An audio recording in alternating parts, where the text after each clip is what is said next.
Listo, John, ya estamos hecho. Aquí está Mara. Hola, ¿qué más pues? Buenas noches. Nuevamente un gusto estarlos saludando en este nuevo Facebook Live del Instituto Eleusis, donde ya venimos aproximadamente, ya vamos a estar 5 meses, Alejo, reflexionando un poco las ideas de James Hillman, de su texto Reimaginar la psicología, donde hemos profundizado en varios de sus apartados, en sus ideas, en lo que él le da un vuelco como tal a la psicología, llevándola a lo que realmente se debe comprometer, que es con el psique, con la psique, con el alma, con aquello que realmente es su compromiso, no como lo hace la psicología junguiana clásica en algún momento de descargar todas la psicología o todo lo que pasa en el ego, en la persona, en el que el individuo se puede individuar, autorrealizarse, etcétera, etcétera. Para Hillman estas ideas son un poco controvertidas, pues ya que realmente eso no le hace justicia a lo que es al alma. Entonces, realmente cuando este texto, que en original es revisionar la psicología, es poder darla llevar a ella misma, darla desde, verla desde otro lugar, entenderla desde otro lugar. Entonces, ese ha sido pues más que todo como el trabajo que hemos hecho aquí, poder hacer un poco de alma, poder reflexionar y pensar y hacer unos comentarios en relación a las ideas de Hillman y este texto Reimaginar la psicología. Eh, ya venimos tocando la tercera imagen o concepto o propuesta que nos tiene Jane Hillman en relación al hacer alma, que es transparentar, que es transparentarla, es decir, es poder transparentar esa idea que se está gestando ahí en sí misma, es poder transparentar ese logos que está ocurriendo ahí en el alma, es poder ver esa idea que está en ese despliegue que se está imaginando a ella misma, que como nos propone Hillman en el proceso de transparentar, entonces el primer momento es reflexionarlo, interiorizarlo, poder dar cuenta de un fenómeno que está ocurriendo ahí, poder entenderlo, saber qué está pasando ahí. Ya en un segundo momento, ya Hillman nos habla un poco que es hacerle que se justifica a sí mismo, es decir, que este fenómeno que está ocurriendo no tiene que ver ni con el individuo ni con nosotros, sino que es un fenómeno que se justifica a sí mismo, que se hace justicia a sí mismo y que es una imagen en su autodespliegue, que se despliega a sí misma, pero que no tiene nada que ver con el ego del individuo descargarse, sino que es algo que excede al individuo, entonces por ende hay que hacerle justicia. Bueno, me puedo extender más, pero entonces no le doy la entrada a Alejo. Hola Alejo, ¿qué más pues? Buenas noches. Hola, ¿qué tal, John? Pues sí, mira, como bien dices, para los que retoman la plática y no han estado desde el principio, el sentido de este diálogo que tenemos cotidianamente, John y yo, es hablar acerca de, precisamente como él dice, el libro Reimaginar la psicología de James Hillman. Nuestro contexto, obviamente, es la psicología junguiana. Es esta escuela derivada del propio psicoanálisis que tiene sus conceptos particulares y su forma de ver la psicología de manera muy, muy, muy diferente a otras escuelas. Ahora, dentro de esta misma escuela, James Hillman es la figura principal de una psicología, ¿sí? Que podríamos llamar psicología arquetipal. De hecho, James Hillman la llama psicología arquetipal o psicología imaginal. Entonces, con sus propios presupuestos, con sus propios conceptos, con su labor de ir construyendo sobre la propia teoría junguiana, James Hillman ha sido tan denostado, ¿sí? Como admirado por muchos otros. Realmente yo pienso que personalmente, ¿sí? Y por mi propio camino intelectual, Hillman es una parte imprescindible para poder entender la psicología desde un punto de vista más amplio y a la vez más profundo. No, yo no podría descartar la obra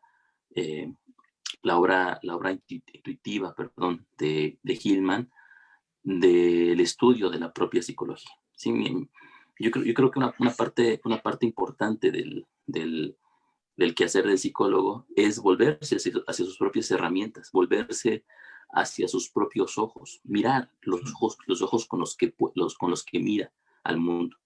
Los psicólogos no lo hacemos regularmente, los psicólogos aprendemos ciertos presupuestos de acuerdo a nuestra, eh, a la escuela a la que nos apegamos, y con ellos nosotros tratamos de entender la realidad, el mundo de lo psicológico tal como se nos presenta, pero nunca nos preguntamos si realmente es así. Por lo tanto, rara vez un conductista sí va a pensar que los conceptos psicoanalíticos tienen validez. A su vez, el psicoanalista no va a pensar que ¿cómo se llama? Los elementos de la cognitivo-conductual tengan algún nicho aprovechable, ¿no? Y dentro de cada escuela de la psicología, sí encontramos esta cerrazón frente a las otras formas de pensar el mundo de lo psicológico. A mí me parece que en este sentido, James Hillman hace algo muy interesante, porque él no solamente retoma la psicología junguiana, sino que aplica los propios conceptos de la psicología junguiana hacia sí mismos y después hacia la psicología. Esto hace que su proyecto implique, como dice Jung, que se llama el libro en inglés, revisionar, es decir, volver a ver otra vez la psicología. Pero este volver a ver no quiere decir verla desde otro ángulo distinto. Ajá, no sé, no es verla, no es crear una nueva escuela para poder verla de manera diferente a la de otras escuelas. Es el esfuerzo de muchos psicólogos, ¿no? Es decir, el esfuerzo de muchos psicólogos es crear una teoría para poder sustituir a las demás. Y lo único que pasa, lo único que se hacen es verla desde un ángulo distinto. Pero lo que hace James Hillman es hablar acerca de aquellos ojos con los que la psicología se mira a sí misma. ¿Sí? Es decir, volver nuestra propia mirada hacia las ideas con las que miramos la psicología. En este sentido, se me hace revolucionario el esfuerzo de Hillman, porque no conozco a otros psicólogos que estén haciendo eso, ¿sí? Que estén realmente haciendo eso. Cuando Freud hace una metapsicología, o cuando Jung habla acerca ¿cómo se llama? El quehacer psicológico, lo hacen desde su propia teoría, lo hacen desde su propia forma de ver a la psicología. Desde su propio punto de vista. Exactamente. Y James Hillman nos invita, aunque no siempre lo logra Hillman, también tiene sus trabas ahí. Claro, Pero aquí no lo podemos cargar, pero no lo vamos a hacer. así es, así es. O sea, no vamos a ir más allá porque estamos tratando del contexto hillmaniano en sí mismo, ¿no? Pero el punto es que pone las bases, él es el pionero en este sentido. Es el pionero para poder analizar a la psicología desde la propia psicología. Uh-huh. A pesar de que ya muchos, hay una herencia de pensadores en otras ramas que analizan el campo de lo psicológico de forma muy valiosa, ¿no? Desde Michel Foucault hasta Eva Illouz, hay y pasando, o sea, tenemos a Byung-Chul Han, por ejemplo, o sea, donde nos dan una visión muy diferente de lo que la psicología sabe acerca de sí misma. Pero el Ellos esfuerzo de incluso lo hacen Hillman, como mejor. Perdona que te interrumpa, sí, pero me parece que, por ejemplo, Byung-Chul Han o otros teóricos en esto hasta incluso piensan muchísimo mejor los fenómenos en relación a cómo lo hace la misma psicología. Pues es algo que es muy triste y yo pienso que también es un poco dar a entender esto, que es que realmente estamos ante una connotación de una psicología que se ha adherido tanto a un sistema, a un patrón de pensamiento, a circunstancias culturales, sociales, políticas, etcétera, etcétera, del cual no es capaz de suspenderse para poder entrar a reflexionar o a entrar en la imagen, en el fenómeno que está ocurriendo ahí. Entonces, es muy triste porque el psicólogo, más que ser el defensor de la imagen o del alma, en este caso, poder darle lugar, mirar qué está pasando y la ataca, la niega, la corrige, la mejora, la quiere cambiar. Cambio Hillman nos está mostrando un poco que en estos procesos de un poco de transparentar o de cómo transparentar nos da cuenta después, mira, eso es lo que está ocurriendo ahí. no está ocurriendo otra cosa.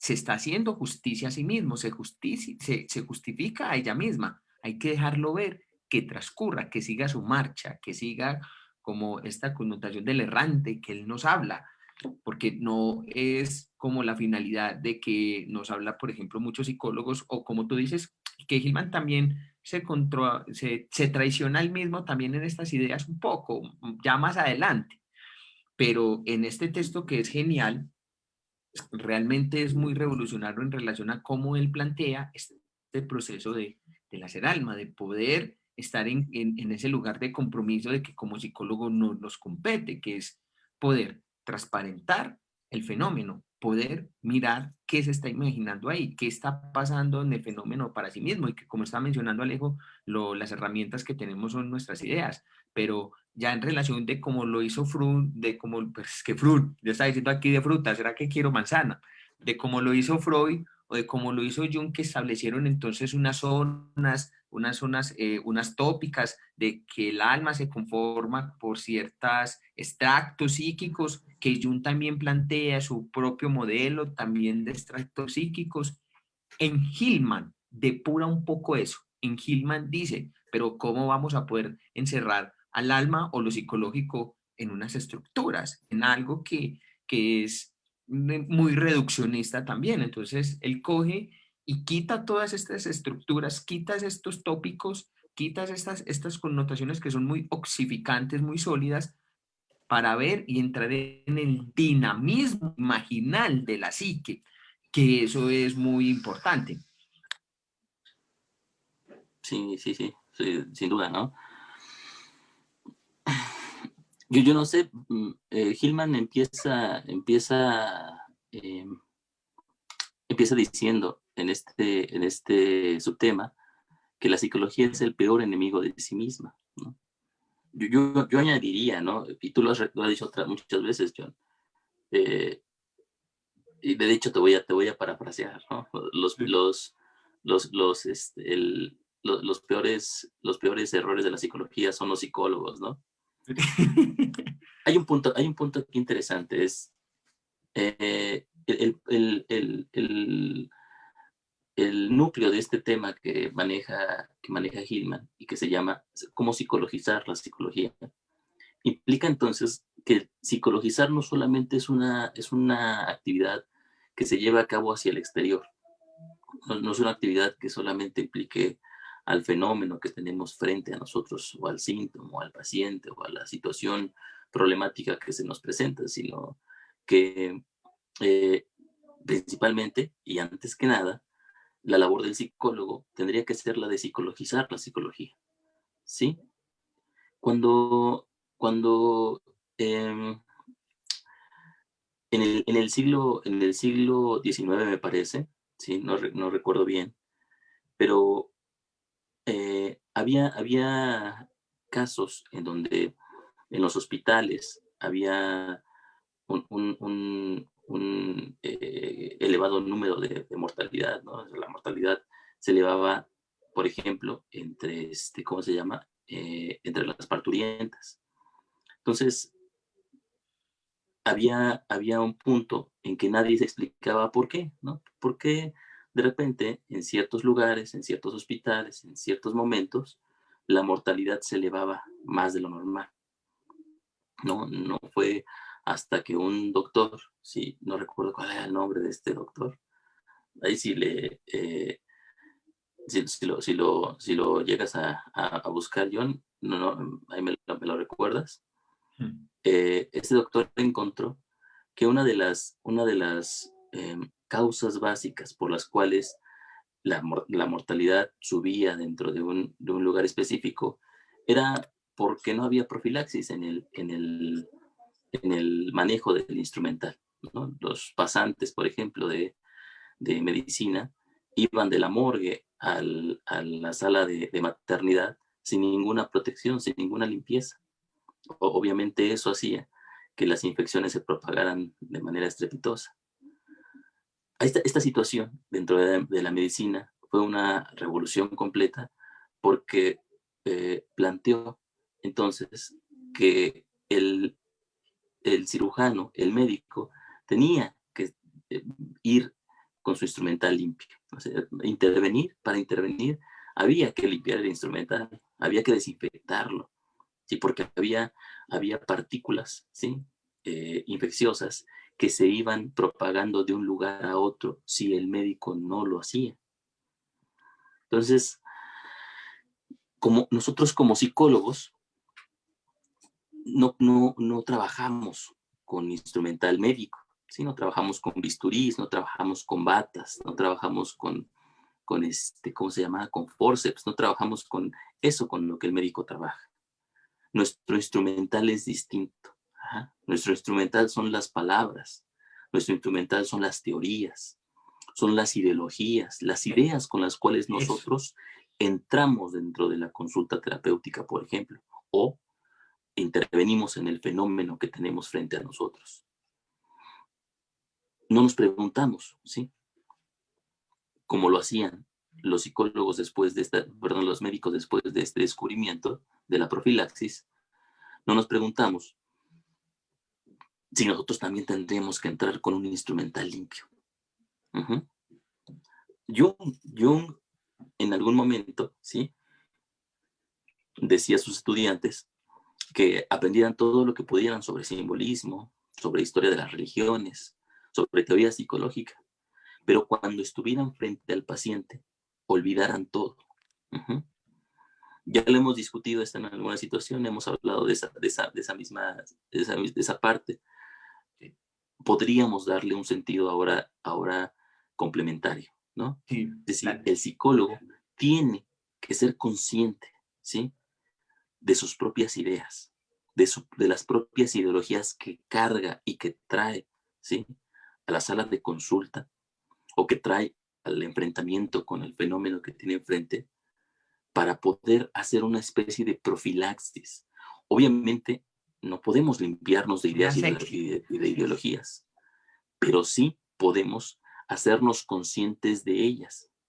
El análisis didáctico, ¿sí? El análisis didáctico que planteó en algún momento Jung, ajá, y que Freud adoptó y que hoy los psicoanalistas siguen al pie de la letra, implica que el psicoanalista tiene que pasar por un proceso de psicoanálisis propio para poder librarse de esas partículas ideológicas, ¿sí? Que pueden ser en algún momento infecciosas para su paciente. Entonces el psicólogo tiene que hacer eso, tiene que limpiarse de esa situación. Ajá. Pero lo que plantea aquí Hillman con el psicologizar va más allá del análisis didáctico. O sea, el análisis didáctico implica esa situación. Yo voy a ir a psicoanálisis, me voy a psicoanalizar 5 o 10 años o más, ajá, para poder, digamos, resolver situaciones personales que no quiero, ¿sí? Como psicoanalista, repetirlas o cargarlas, proyectarlas sobre mi paciente. Sin embargo, no me doy cuenta que en esos 10 o 15 años de análisis estoy yo cargándome de una idea particular acerca de cómo es el mundo de lo psíquico. Ese es el psicoanálisis, es decir, estoy sin quererlo, ¿sí? Asumiendo una idea, ajá, y al asumirla, y al no criticarla, y al no dejar que se mueva por lo que se vuelve una visión fija de la realidad, la convierto en una ideología, y entonces yo siento que voy desnudo frente al paciente, que voy sin partículas infecciosas, pero sin embargo llevo la infección en mí, porque ya la ideología ha contaminado, ¿sí? El lugar de la relación en la que estoy. Sí, y fíjate que es tan fuerte que yo hasta incluso lo llamaría como un adoctrinamiento, porque entonces ya, ¿qué pasa en este caso? Entonces, yo lo voy a decir en forma de sarcasmo porque me gusta mucho cuando, ay, no, yo ya he hecho terapia por 10 años, yo ya me autoconozco, no, yo ya he hecho tantas cosas, yo ya he vivido tantas terapias, tomas de ayahuasca, yo ya he hecho mucho trabajo, entonces yo ya supuestamente me autoconozco, pero Si nosotros fuéramos I.O., realmente ese ejercicio de autoconocimiento es ver todo el tiempo, nuestras ideas están en juego. ¿Qué tanto puedo yo transparentar las ideas desde el lugar en que hablo, desde el lugar en el cual yo me encuentro con el consultante? Porque cuando, por ejemplo, en la formación junguiana también se hace, Alejo, que también es un trabajo de mucho análisis didáctico también, porque los analistas junguianos también creo que parte de su formación son como 300, 250 horas de análisis personal. Pero cuando van, ya van entonces con una ideología, ya van con una teoría, ya van con una concepción de lo que debe de pasar en la terapia, o de que hay que individuarse, o que hay que quitar las proyecciones, o que hay que quitar la sombra, o que hay que quitar los complejos, etcétera, etcétera. Entonces, si no se transparenta lo que realmente pasa con mis ideas, con mis ideologías, con mis dogmatismos y cómo en la misma terapia o en las mismas formaciones nos adoctrinan, entonces vemos a través de esas ideas y tratamos al consultante a través de esas ideas. Realmente ahí podríamos hacer la pregunta, ¿le estamos haciendo un poco de justicia al alma? Cómo el alma se está imaginando a sí misma en ese fenómeno, en esa idea a través de la cual ve el consultante.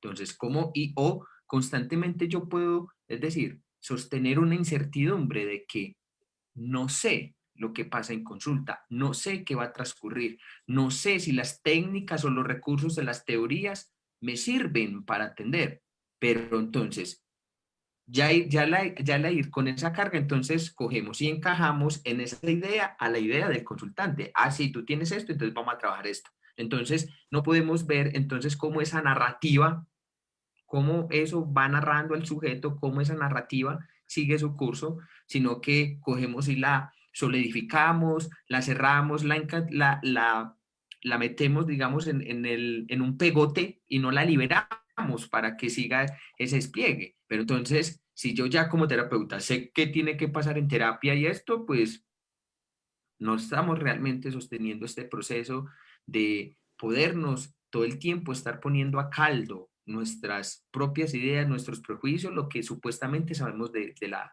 psicoterapia. Pero si nosotros fuéramos a ser un poco conscientes en relación a eso, cuando conversamos con Gustavo Beck en el simposio que hicimos de las jornadas de civilización en transición, cuando él decía que el proceso terapéutico era algo terrorífico. Es terrorífico en el sentido de que no sabemos con qué nos vamos a encontrar. Y mismo Hillman nos dice, el proceso de psicologizar es algo simple, es el asombro, es ver lo que ocurre de que no sabemos qué está pasando ahí.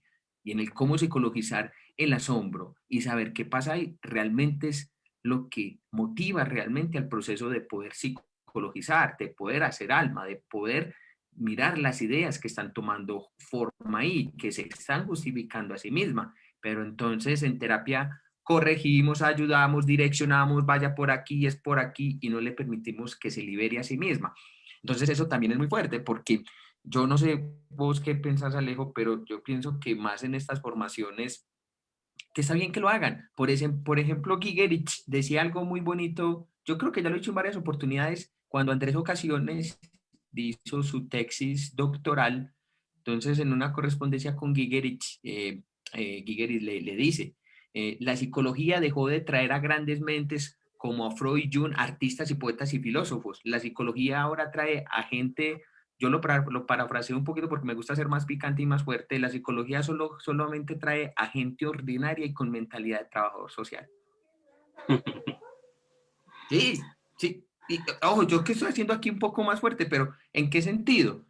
Y yo entiendo a Gigeris cuando le dice esto a Andrés Ocasiones, porque entonces dice, a gente ordinaria y con mentalidad de trabajo social es que, nos centramos en los temas humanos, demasiado humanos, nos centramos en asuntos de la persona, caemos en la falacia personalista. Entonces, todo es el individuo, en función del individuo, lo que pasa el individuo, y realmente el hacer psicología, el compromiso que conlleva como psicólogo, ¿dónde está? Porque eso exigiría de nosotros un trabajo de poder poner a caldo nuestras ideas, pensar e reimaginar y estar en un nivel mucho más alto de lo que exigiría de nosotros un esfuerzo muy grande en poder hacerlo. pero al psicólogo eso le cuesta, entonces necesita solidificar, dogmatizar, encerrar y evidenciar, como lo hace el método científico. Y lo que pasa es que a mí siempre me ha generado una duda, esto muy, muy charro, me alejo. Si supuestamente la psicología es una disciplina científica y que se basa según en métodos científicos, entonces, ¿por qué no han curado entonces a toda la gente si ya saben, si ya tienen los métodos y la experiencia? Cuando, por ejemplo, Augusto Compe plantea de que la evidencia o lo positivo se basa es que tú puedes replicar un método una y otra vez y vas a obtener siempre el mismo resultado. Entonces, si es así, ¿por qué la psicología o todas las psicoterapias o todo lo que pasa se enredan aún tanto? Si la ciencia ya lo resuelve, entonces, ¿por qué aún no lo han comprendido o por qué no les funciona muchas veces lo mismo en los consultantes? ¿O por qué lo que hacen los ponen en un lugar muy, muy diferente de poder entender, de poder imaginar lo que está pasando ahí? Entonces, realmente no se sabe. No se sabe. Si tú dices que la psicología la basas en un método científico, ojo, independientemente de esto que yo estoy diciendo esto aquí, eso no quiere decir que eso avance porque eso va a seguir, pero que si no se reflexiona o que si no se pone en un lugar de dinamismo o de movimiento, entonces estaríamos matando lo que es el hacer alma y el proceso de transparentar. No sé vos qué pensás, Alejo. Perdona que me apasioné, es que hay un poquitico. Yo creo que hay nichos, es decir, es cierto que hay una psicología científica, es decir, hay una psicología basada en evidencias. Hay estudios en psicología bastante serios acerca de los procesos psicológicos. Hay una ligadura con las neurociencias que en este momento es lo fascinosum para los psicólogos, ¿no? Es decir, en este momento el estudio del cerebro se ha convertido en el ídolo, en el proceso de hacer psicología. Es la máxima potestad, ¿no? Es decir, si nosotros queremos iniciar una investigación dentro de la psicología, será mucho más sencillo encontrar subsidios si la ligamos a una situación neurológica, por ejemplo. Entonces, hay una psicología científica, pero el punto es si esta psicología científica es una psicología en toda regla. Uh-huh. Ya lo habíamos visto en el primer capítulo. Hillman propone eh, repensar la psicología, revisionar la psicología, es decir, volver a poder nosotros preguntarnos y reflexionar acerca de los presupuestos psicológicos en sí mismos. Tanto así que para él tenemos que iniciar por la propia psique. Nosotros hablamos del alma dentro de nuestra propia disciplina. Cuando hablamos de psique, hablamos de esa situación. Hablamos de la mente, pero todavía no sabemos qué es la mente, todavía no sabemos qué es la conciencia, todavía no sabemos qué es la psique. A pesar de que ya tengamos, ¿sí?, estudios sobre lo mismo, cuando nos metemos dentro del proceso de la definición de esos conceptos, nos damos cuenta de que hay mucha variedad en el proceso. O sea, pregúntale a un psicoanalista y pregúntale a un conductista, ¿no? Pregúntale a un sistémico, pregúntale a un neuropsicólogo. Es decir, el problema de esta situación es que cada escuela está segura de aquello que cree, de aquella ideología, de aquella idea sobre la cual basa su propia construcción teórica. Pero cuando llega el momento del consenso, ya no hay tanta seguridad. Uh-huh. Esa es una de las razones por las que no hay comunicación entre las escuelas. Es decir, para sostener una propia idea, para sostener un dogma, ¿sí?, no tengo que preguntarme sobre él, ¿sí? Y no tengo que compartirlo con otros. Es decir, si le pregunto a un cristiano, ¿sí?, su concepción de Dios, y después le pregunto a un musulmán y les digo, pónganse a platicar sobre ello, pues bueno, llevamos varios siglos sin poder hacerlo, ¿no? Entonces, no hay acuerdo, no hay Sí, acuerdo en pues esta situación. Y no lo va a haber. Entonces, desde el punto de vista del pensamiento gilmaniano, con el que yo estoy de acuerdo completamente, ¿sí?, la psicología no puede ser una ciencia, ¿sí? No puede ser una ciencia porque simplemente la ciencia es un método de pensamiento, ajá, que tiene como función específica poder controlar, poder instrumentalizar, poder desarrollar la técnica, ¿sí? Cada vez más. Es decir, poder actuar sobre el mundo físico y transformarlo.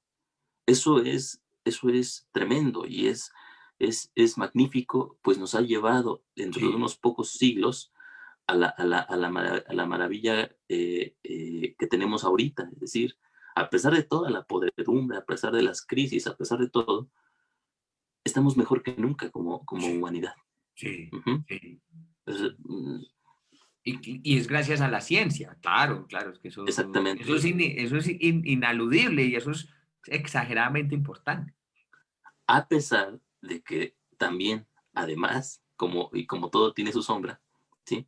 También estamos en el momento clave en donde por primera vez tenemos el conocimiento suficiente como para poder destruir el mundo en el que estamos y por lo tanto a nosotros mismos.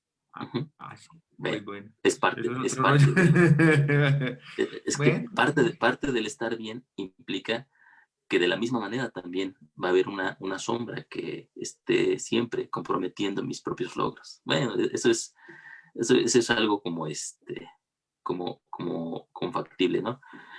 Sin embargo, desde la visión del propio Hillman, la psicología como tal, si tiene como objeto a la propia psique, entonces no puede darse el lujo de controlar, ¿sí? No puede darse el lujo de instrumentalizar y de entender el mundo en el que estamos. Porque para Hillman, ¿sí? Y eso también pasa en Jäger, y por eso Jäger es en algún punto tan criticado, porque él propone una psicología que se construye todo el tiempo frente al fenómeno en el que se encuentra. ¿Sí? Es decir, imagínate, es derrumbar los conceptos con los cuales vemos el mundo y permitir que el mundo me hable acerca de sus propios conceptos. Esto implica que yo no puedo tener una base teórica fija con la cual poder ver las cosas que veo, sino que tengo que estar continuamente construyendo la psicología. La psicología tiene que ser un proceso dinámico, una narración continua que se va cambiando todo el tiempo. Es como si me dijeras que un libro, ¿sí? Una novela, ¿sí? Por ejemplo, Frankenstein, se escribe todo el tiempo y siempre de manera diferente dependiendo del lector ante el cual se encuentra. Recuerdo que Borges decía que eh, hay tantas Biblias como lectores de la Biblia las hay, ¿no? Es decir, cada lector de la Biblia va construyendo su propia Biblia.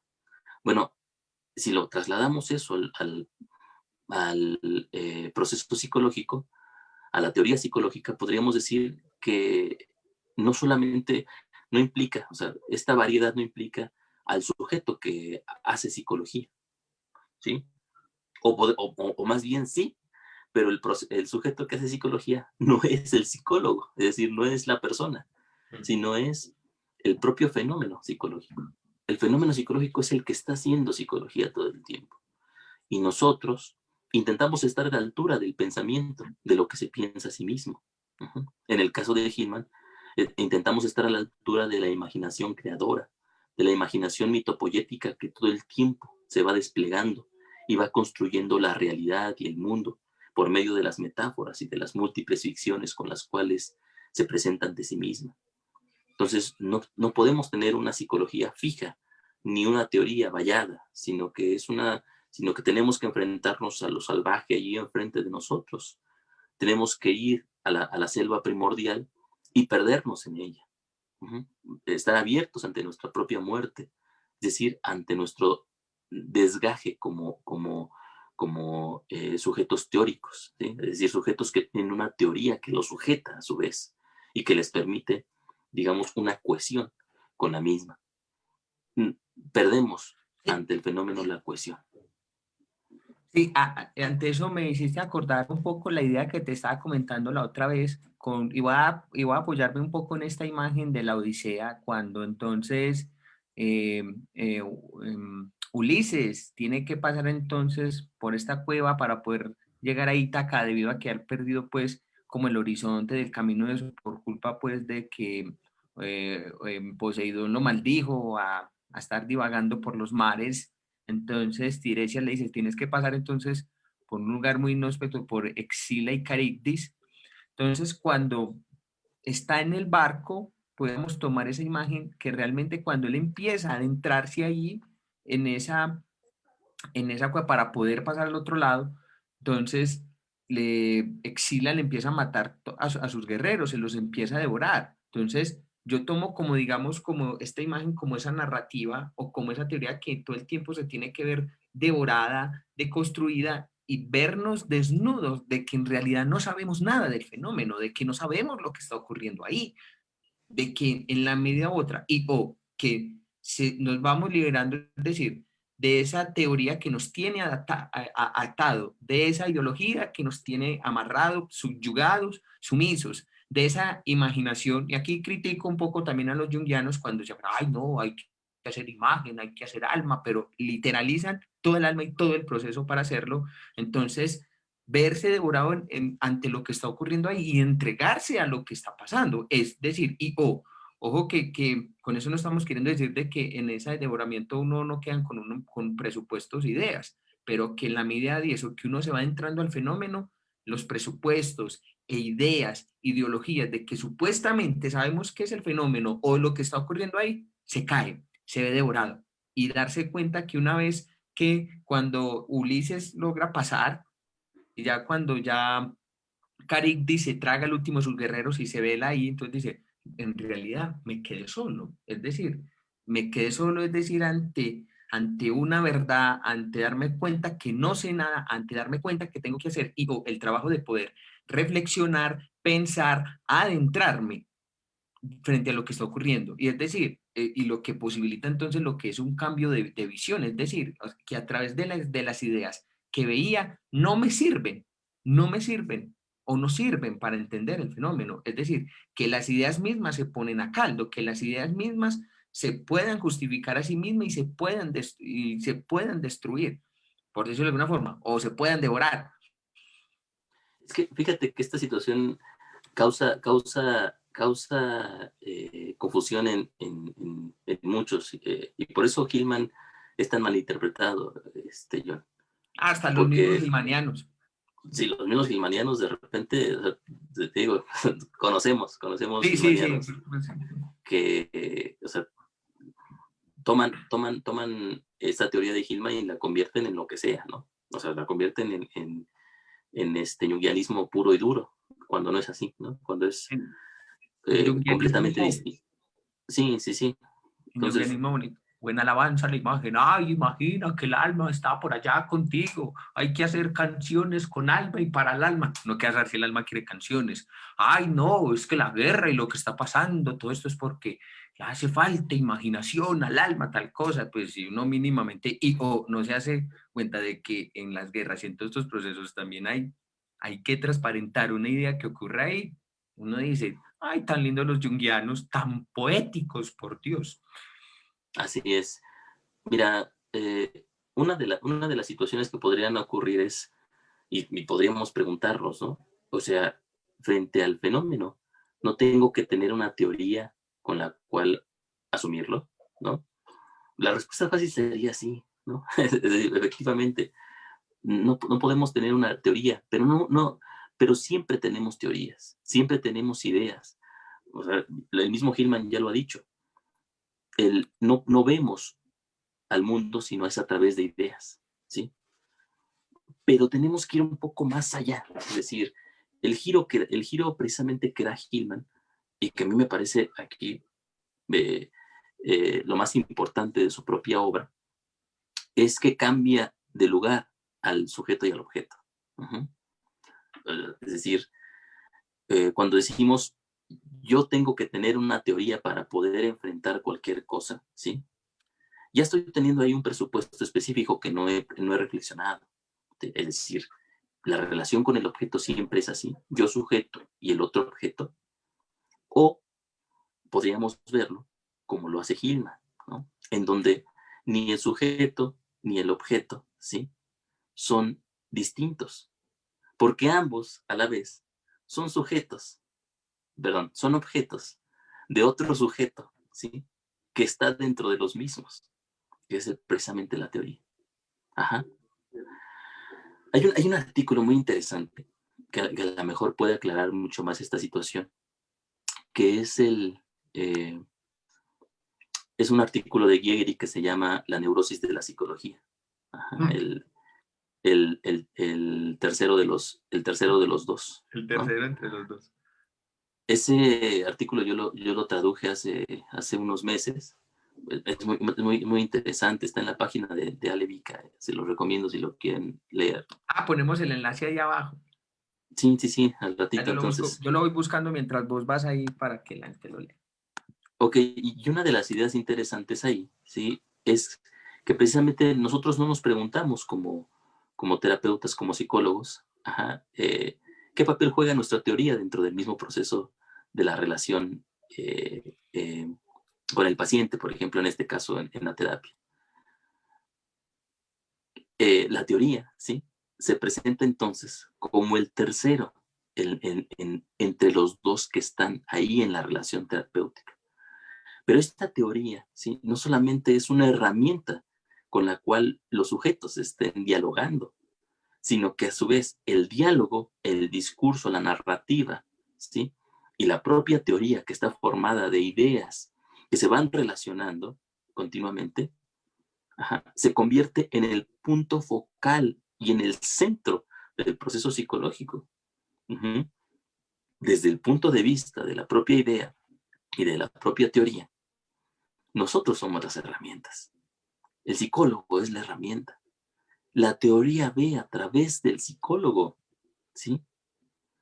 Entonces, nos cuesta trabajo de repente poder asumir esta situación, ¿sí? La propuesta de la psicología construyéndose continuamente, porque no alcanzamos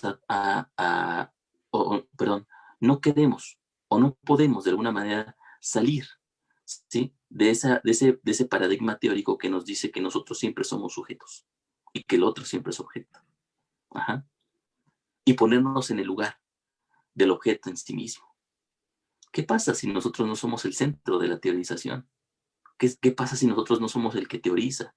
¿Qué pasa si el que teoriza es la propia teoría? La idea es la que tiene su propia teoría. El síntoma tiene su propia teoría sobre sí mismo. Y eso es lo que nos propone Hillman, eso es lo que nos dice Hillman que volteemos a ver.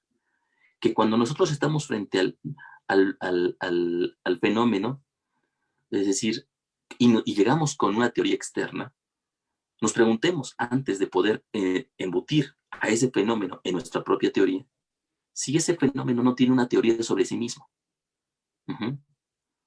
Por lo tanto, no llego con una visión ateórica de la realidad, sino al contrario, llego con el presupuesto, ¿sí? Y esto es lo que decía Hillman, que es la fe psicológica, de que ya hay una teoría hecha, ¿sí? Y que esa es la psicología. Y que esa teoría hecha no viene de mí, sino que viene de la propia teoría, de la propia idea que está ahí en la relación implícita entre el psicólogo y el fenómeno que observa. Del Y propio que, síntoma. exactamente, y en donde ambos sujetos son observados por esa misma idea. En mitologizando esto, ¿sí? Nosotros podemos decir que es el alma la que teoriza. Y yo, sujeto, estoy tratando todo el tiempo de estar a la altura, ¿sí? De la teorización del alma. Sí, eso me llama mucho y quería como hacer un poco cotación a esa idea que vos estás haciendo porque generalmente, vamos, entonces, es el psicólogo quien sabe de la depresión, es quien puede teorizar a la depresión, es el psicólogo quien sabe de ansiedad, de crisis, de patologías, etcétera, etcétera. Pero entonces, ¿qué tan dispuesto, como partiendo de este artículo de Giger también, que me fascinó un volteacabezas, cuando entonces, si el tema está ahí, ya está ahí el tema, y mirar ese despliegue, es decir, cómo se teoriza a sí mismo, cómo se entiende a sí mismo, qué está pasando ahí, o qué es entre tanto, entre terapeuta y consultante, quien le empieza a dar lugar y forma, es decir, ver esa idea que se está psicologizando ahí, ver esa narrativa que está ahí transcurriendo ahí, o como diría Hillman, ver el Dios que está ahí implícito en ese síntoma, por ponerlo pues un poco hablándolo arquetípicamente. Entonces, pero que realmente eso no es el terapeuta quien sabe, no es ni siquiera el paciente quien sabe, porque es que si el paciente supiera sobre eso, no iría donde el psicólogo. Y lo más particular es que el psicólogo pretende saber de eso y aún así ni lo entiende, porque entonces lo cercena, lo mete, aquí vamos a criticar un poco a Gilman también, lo mete entonces en mitos, lo mete en cuentos de hadas, lo mete entonces en ideas fijas y no ven la movilidad y la narrativa que se está desplegando ahí en ese síntoma, es decir, cómo se está teorizando a sí mismo, cómo se está entendiendo a sí mismo.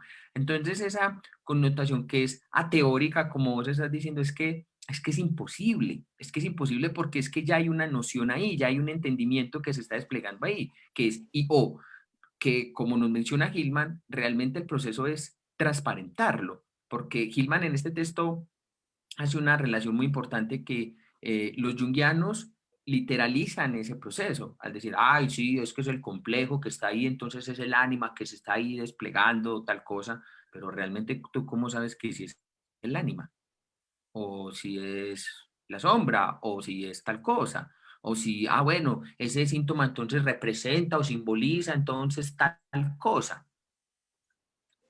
Entonces, Sí, literalizan. Dale, dale.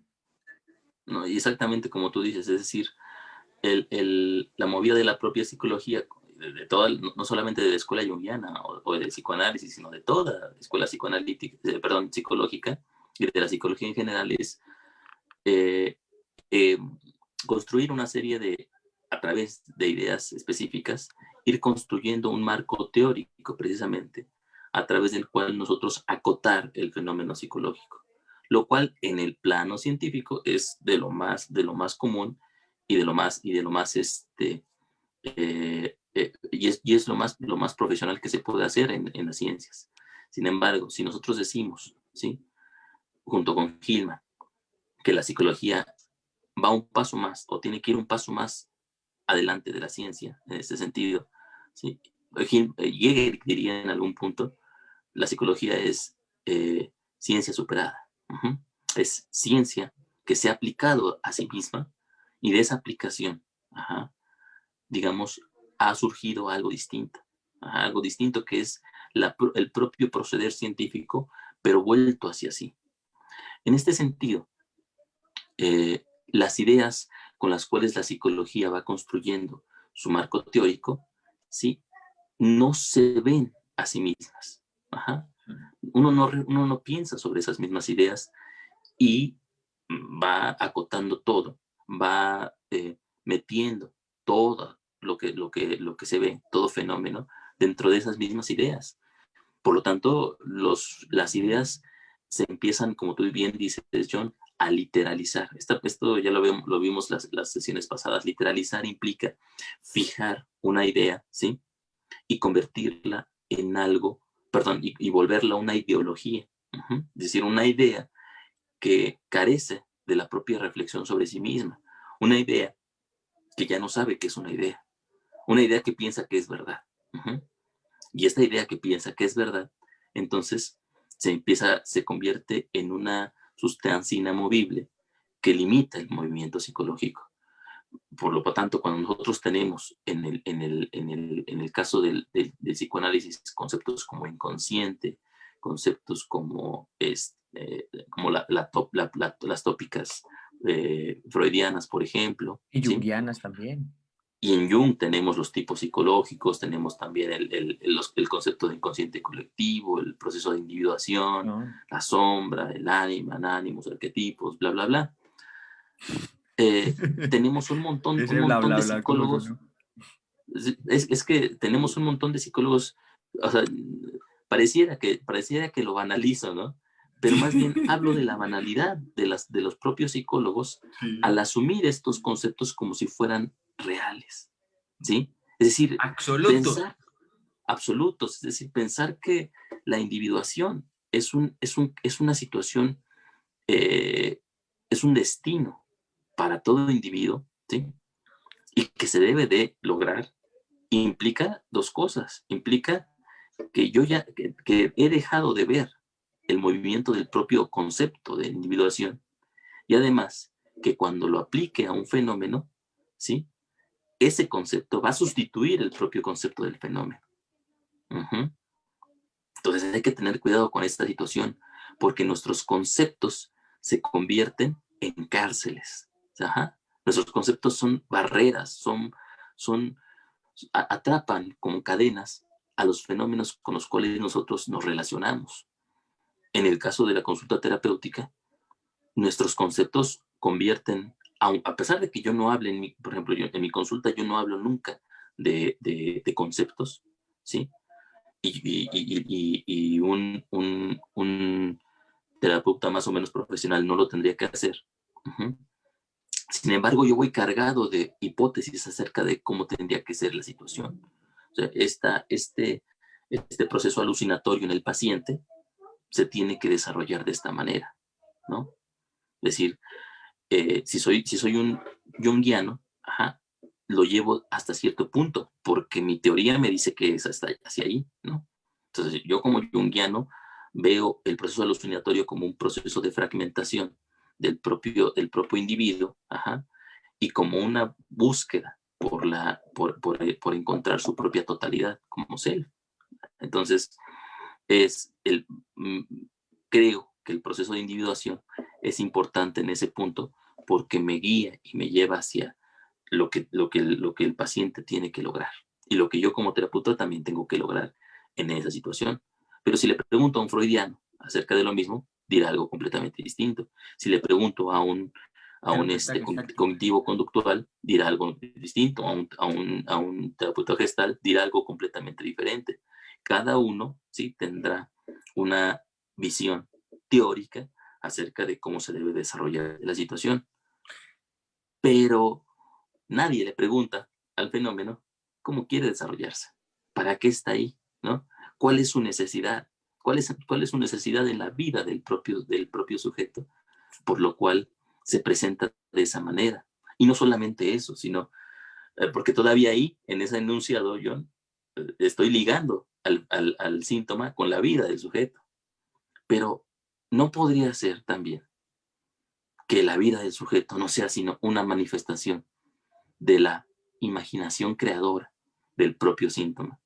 Uh-huh. O sea, ¿por qué el síntoma tiene que ser un derivado de la vida del sujeto? ¿Por qué no el sujeto es un derivado de la propia vida, de la propia vida sintomática, ¿no? Sí. Voy a leer en eso, en relación que vos estás diciendo, donde Enrique Eskenazi le hace una serie de preguntas a Gigerich y Gigerich responde aquí de una manera muy bonita en relación a eso que tú estás diciendo. Entonces, bueno, no, lo que pasa es que aquí, a ver, yo miro a ver si aparece la pregunta. No, no me aparece la pregunta. Entonces, es que Gigerich le responde a Eskenazi lo siguiente.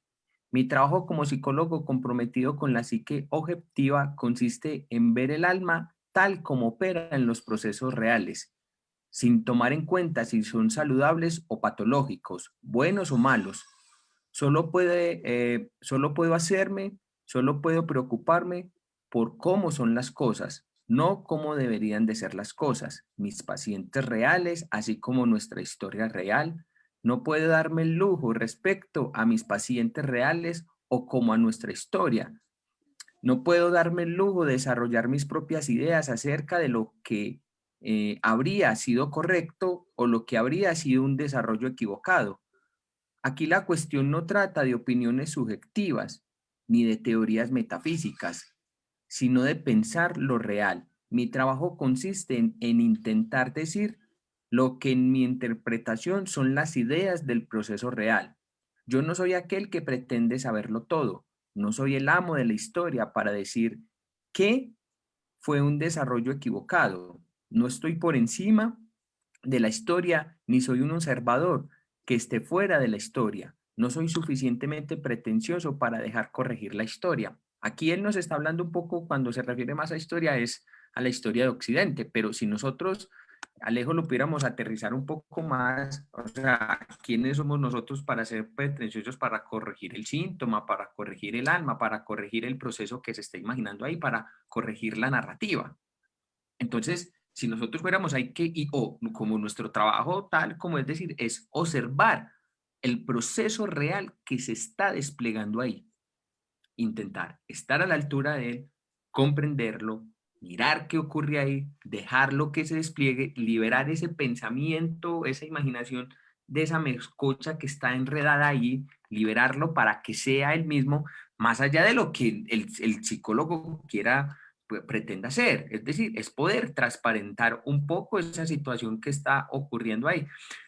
Y podríamos criticar un poquito esto más, pero no lo vamos a hacer. Pero entonces, si realmente fuéramos a ver el compromiso que nosotros que fuéramos a tener como psicólogos, no es con la persona, es con el tema que la persona pone en consulta, con la idea que trae, con el síntoma que ponía ahí, con la depresión que ponía ahí. Por eso Gilman dice, no están enfermas las personas, están enfermas son sus ideas. Entonces, si fuéramos ahí, realmente lo que es ese trabajo es y o de transparentarlo, de cómo transparentar eso que ocurre ahí sin intentar mejorarlo. Esto ya lo he dicho muchas veces, cambiarlo, corregirlo o que tenga como yo quiera ser, que Alejo también lo ha dicho en muchas oportunidades, sino que realmente Gilman nos remite es a esa posibilidad de que el alma se despliegue tal como es, para hablarlo un poco en términos míticos, que ese fenómeno se pueda liberar de mis prejuicios, de mis conceptos, de lo que yo pienso que es y cómo es, sino dejarlo ser en la medida en que tanto y o intento, como él dice, con mis ideas poder comprender, pero que realmente no es ni a favor ni a beneficio del individuo, sino ver el proceso real de la idea que se despliega, del síntoma que se despliega, es decir, el ver ese yo psicológico que entonces que se teoriza a sí mismo, que tiene su propio conocimiento, que tiene su propia teoría, que tiene ya algo ahí que hasta incluso es lo que mueve al individuo. No sé si te acuerdas, hay una frase que Sergi publica de Otto Rank, que querer curar o cambiar a las personas o que se libere de sus síntomas es quererlas liberar de la vida misma. Entonces, es y o que tanto el psicólogo en este caso se compromete con el tema real del alma, o sea, de comprender, de comprometerse de lo que nos compete a nosotros, de lo que es comprometerse también en la consulta. Así es. Esa misma concepción, John, nos obliga, si la seguimos, a preguntarnos y reflexionar acerca de cada uno de los conceptos, ¿no? Ya hemos dicho en algún momento, es decir, nos obliga a pensar a qué nos referimos con curar, a qué nos referimos con desarrollo, a qué nos referimos con, ¿cómo se llama? Con síntoma y patología. En la parte en la que hablamos acerca del proceso de patologizar, eh, también abrimos muchos temas en ese sentido, ¿no?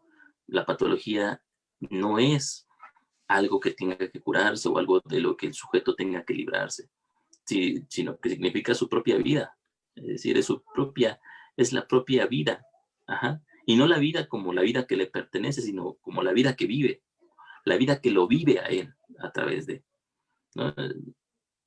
Tan sencillo como esto. Imagínate que con una varita mágica, John, pudiéramos eliminar todas las guerras que han ocurrido en la historia, ¿no? ¿Dónde estaríamos? ¿Dónde estaríamos sin el conflicto y sin la matanza? ¿Sí?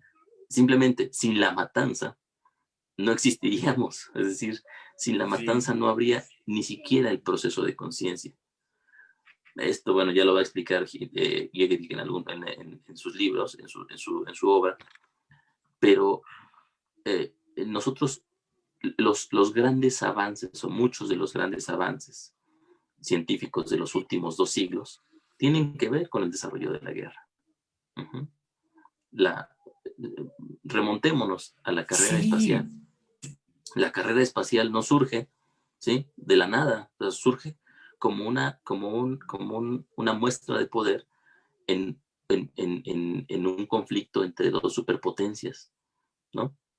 Es decir, no surge como un avance baladí y de la nada, sino surge el, el, como una afrenta, ¿sí?, dentro de la Guerra Fría.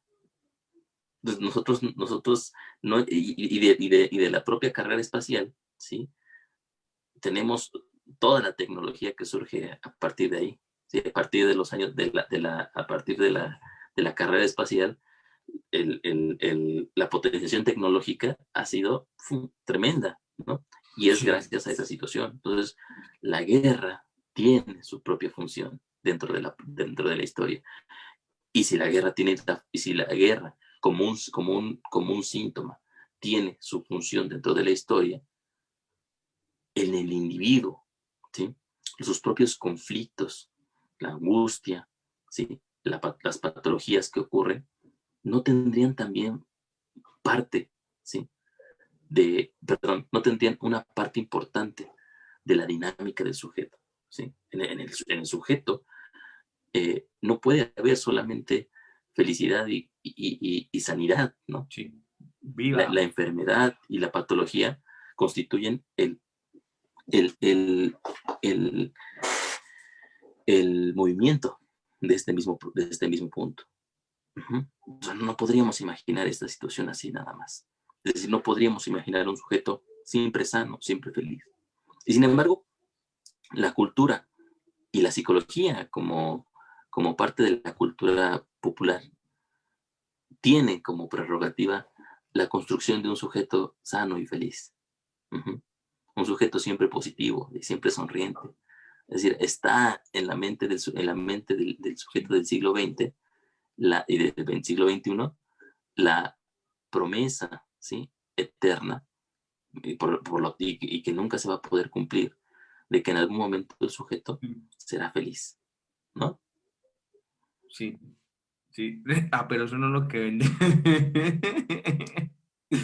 Sí, pues claro, es que si uno fuera a pensar un poco, porque es que el sufrimiento en tanto connotación propia de la psique o lo que está dando es lo que se está gestando ahí para sí misma, pero es que como uno dice muchas veces, ¿usted cómo va a saber de felicidad si no ha sufrido? ¿Cómo va a saber usted de alegría si no ha tenido tristeza? ¿Cómo va a saber, como decías vos una vez, de que, ay, espérese, yo me acuerdo? Igual te va a parafrasear, no me acuerdo muy bien de la idea, que realmente uno sabe del amor es una vez que termina, antes no sabe, entonces porque realmente es algo que duele, usted no sabe del amor si no le duele. Entonces, estas connotaciones de estándares que plantean hasta incluso los mismos psicólogos, porque al psicólogo le aterra, le enferma verse enfrentado a la patología, a la crisis, a la morbidad propia de la psique, a lo que está ocurriendo, entonces la quiere corregir y dirigirla para ver hacia dónde va. Pero en tanto más quiera buscar el individuo eso, entonces ahí es donde va a estar en un perpetuo malestar y siempre va a estar el malestar ahí. Pero realmente, ¿qué tanto puede el sujeto poderse sostener en su propia angustia, en su propia incertidumbre de que nunca va a ser feliz, de que nunca va a poder retornar al paraíso, de que no puede volver a ese útero simbólico que lo contenga? Pero eso es lo que vende, y eso es lo que vende muchas veces también la psicología junguiana, lo que vende las terapias existenciales, humanistas, transpersonales. Entonces, ¿o en función de qué? ¿En función del propio desarrollo de la psique del alma o en función de que el propio, de reestructurar el ego del consultante o descargar todo eso en el ego del consultante? Volvemos otra vez a la falacia personalista. Y fíjate que una de las críticas que se hacen muy comúnmente por aquellos que no han leído a Hillman, sí, o aquellos que tienen una idea muy superficial de lo que es la obra de Hillman, es que es una obra muy abstracta, ¿no? Una obra muy Hmm. teórica, una obra muy alejada del mundo, en ese sentido. ¿Te acuerdas que en una entrevista que hacías, John, a un psicólogo a un junguiano eminente, donde Sí. le preguntabas acerca de la psicología de James Hillman, él decía, bueno, es que es demasiado filosófica y demasiado teórica. A mí se me hace curiosa esa situación, porque cuando uno se adentra dentro de esta misma teoría y entiende cuáles son los presupuestos de los que está hablando Hillman, ¿sí? Nos damos cuenta de que realmente cuando nosotros no vemos a través de las ideas, ¿sí? Y empezamos a construir edificios teóricos, ajá, que están destinados a ser rocas que no se pueden mover, ¿sí? Cuando yo hablo acerca de un sí mismo, ajá, y ese sí mismo se vuelve un objeto metafísico ante el cual yo tengo que, digamos, trasladar todo fenómeno a la potestad del mismo, es decir, tengo que ver el sí mismo en todos lados, Sí. como lo hace, lo hace por ejemplo, si queremos ver esa situación en la obra de alguien, leamos a von Franz, ¿no? Marie-Louise von Franz, o sea, todos sus libros tratan acerca del desarrollo del sí mismo. Uh-huh. Bueno, igual que Newman, hay una idea eje dentro de su propia visión que se convierte en la forma en la que ve todo fenómeno psicológico. Cuando nosotros comprendemos esta situación, nos damos cuenta de que es precisamente esa visión la que abstrae, ¿sí? La que es abstracta del mundo, porque se separa, o sea, nosotros ya no estamos frente ni tocamos de alguna manera las cosas, los fenómenos psicológicos no están ahí, no los vemos, ni siquiera dialogamos con ellos, no platicamos ni escuchamos lo que está frente a nosotros. Es decir, lo que hacemos nosotros es Mucha metafísica. construir un diálogo y ese diálogo lo sobreponemos sobre el fenómeno. Y entonces el fenómeno ya solamente puede hablar a través de mis propias palabras. Eso es una teoría. Eso es una teoría dogmática. ¿Sí? Esa es la ideología.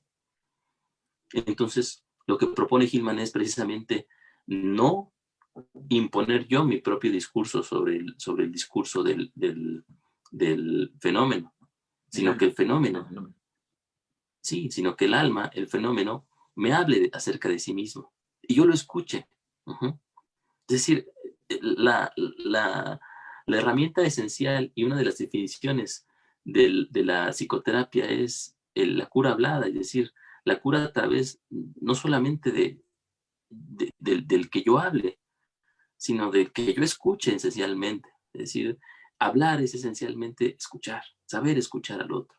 Si yo no sé escuchar al otro, entonces lo que yo hago es plantar sobre lo que el otro me dice, ¿sí? Mis propias ideas. ¿Cuántas veces ha pasado? Lo hemos visto en los debates que tenemos de repente en internet, ¿no? Tan vanos, pero tan interesantes también. De repente tú hablas o uno habla acerca de algo, ¿sí?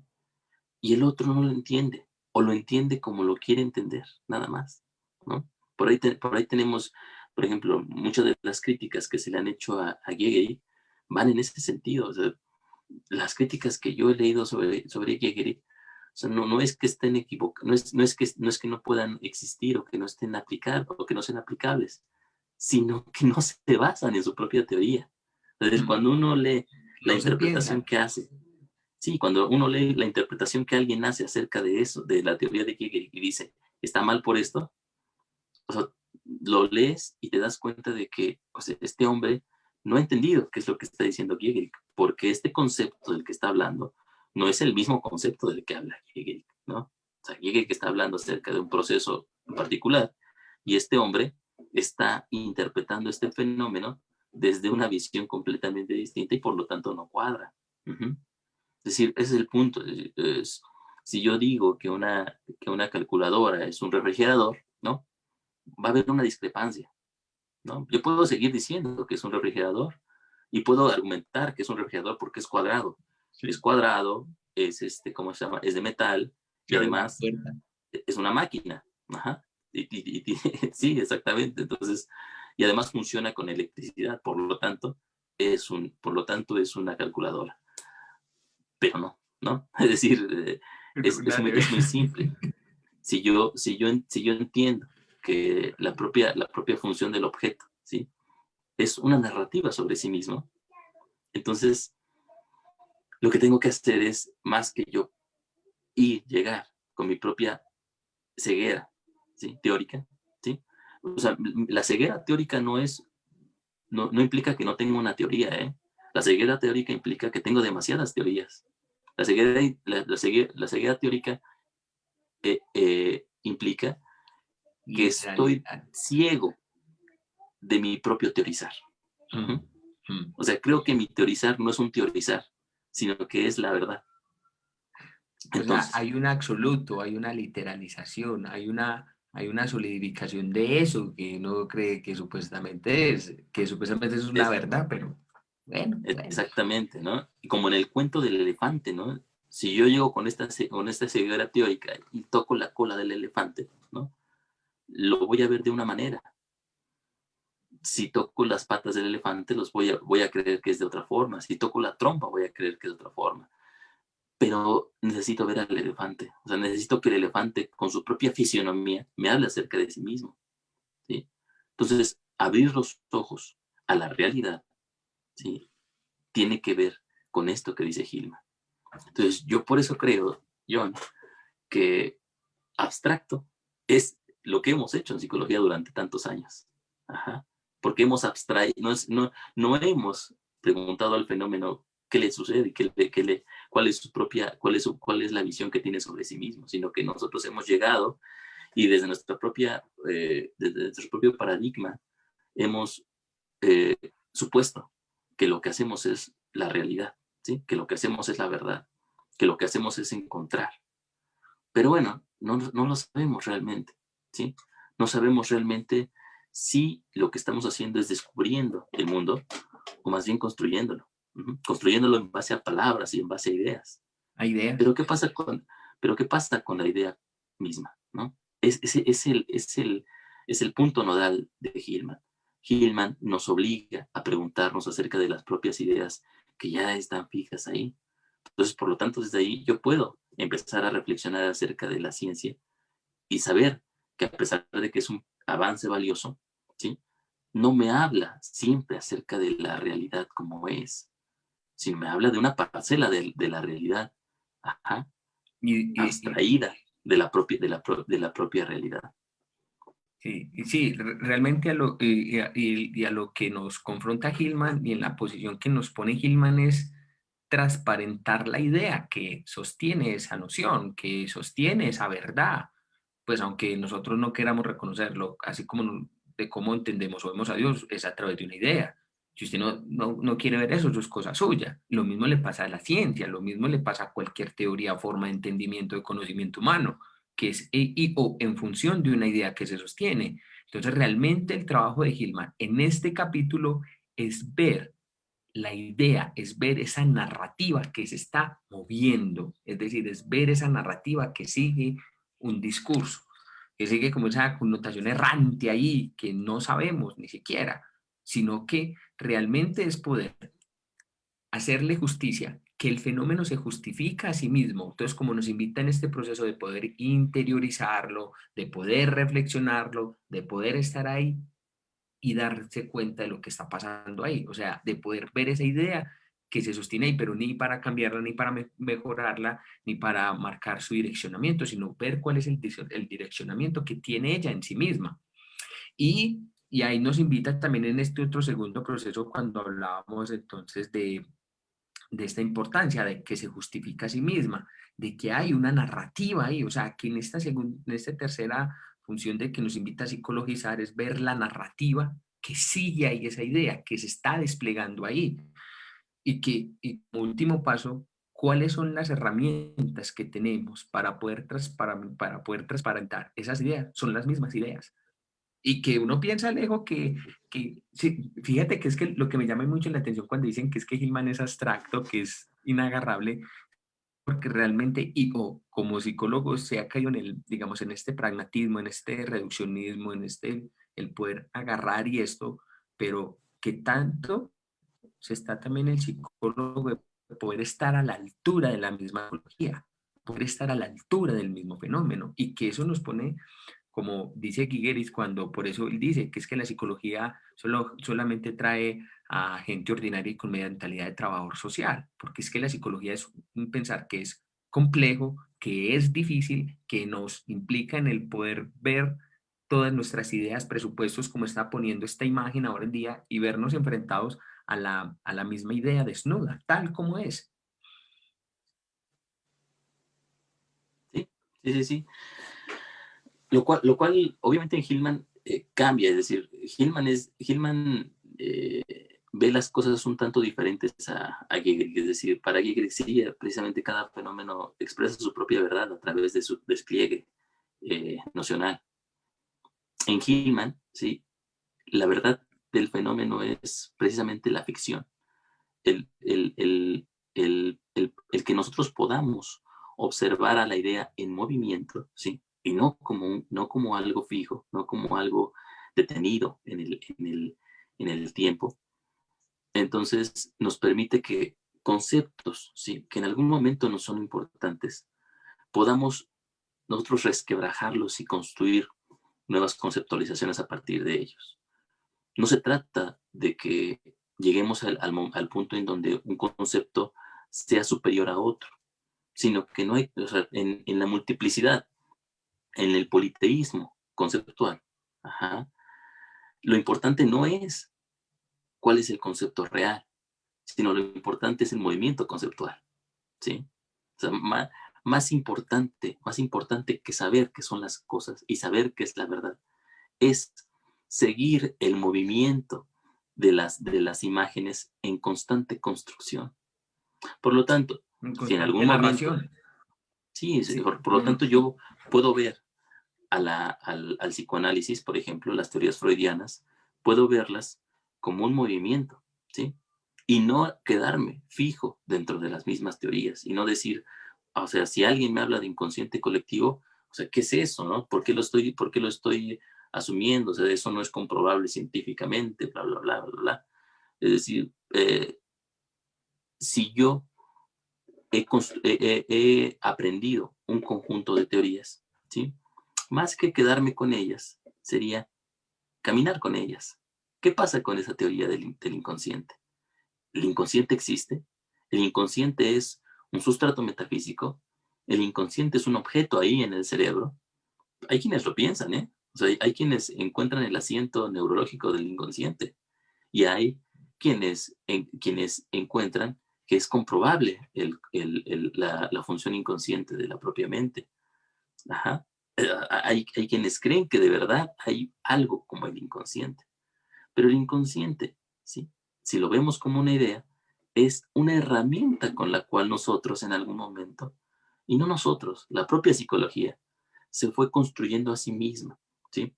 En el proceso de volverse cada vez más misteriosa para sí, en el proceso de mostrarse y a la vez ocultarse. Entonces, el inconsciente se convierte en una idea útil para la propia psicología. No útil para mí, no útil para la gente, ¿sí? Sino útil para la propia psicología. Igual que el proceso de individuación, igual que el self junguiano, igual que los arquetipos. Pero en el momento en que nosotros, ¿sí?, nos quedamos adheridos a esos conceptos y no los reflexionamos, primero los abstraemos de su propio proceso nocional y no les permitimos que sigan su dinámica como ideas. Las ideas siempre se van moviendo y siempre se van transformando. Nosotros como sujetos queremos seguridad y una parte de la seguridad es la seguridad teórica, el que los conceptos me digan algo y que no se muevan de ahí. Es decir, para mí un concepto es esto y nada más, pero el Sí. concepto se mueve, la idea se va transformando, la imagen va relacionándose y cambia su propia dinámica en relación con otras ideas. Sí. Este interjuego, esta dinámica constante, ¿sí? Este movimiento perenne es el alma. Sí, vamos a leer un comentario, Alejo, muy importante aquí para que lo reflexionemos un poquitico. A Cuando ver. entonces Paulo Alberto Márquez nos dice lo siguiente: no me refería al ser en el sentido analítico, sino en el sentido de la psicología postfreudiana del ser. Cuando inviertes la relación sujeto-objeto o por objeto-sujeto, estás efectivamente disminuyendo el sentido de la agencia del individuo en relación con su experiencia. Que las teorías de Hillman y Gigerich sean irrefutables no habla bien, por cierto, de su estatus positivo. Asumir que cualquier crítica proviene del desconocimiento es asegurarse de que tu teoría sea irrefutable. Es inflar demasiado una visión del mundo. Bueno, yo pienso que hasta incluso aquí volvemos a lo que estábamos hablando ahorita realmente, qué tanto se ha entrado en la teoría o qué tanto se ha reflexionado, porque si hemos entrado aquí a debatir precisamente este tipo de cosas, no es que sean irrefutables. Creo que en una medida u otra aquí hemos también criticado a Hillman en algunos conceptos y más allá de que la teoría de Gigeris no es irrefutable, no, porque ni siquiera no es refutable. Gigeris lo que hace es establecer un movimiento y decir, ni siquiera crean lo que yo estoy diciendo aquí. Estos son mis pensamientos para yo mantener mi mente activa. Lo que yo intento es reflexionar acerca de un fenómeno, ya que, por ejemplo, como está mencionando Alejo, ya si usted como psicólogo la solidifica, la encierra y la vuelve irrefutable, o no la está en su propio movimiento, entonces no está haciendo el ejercicio de reflexionar psicológicamente,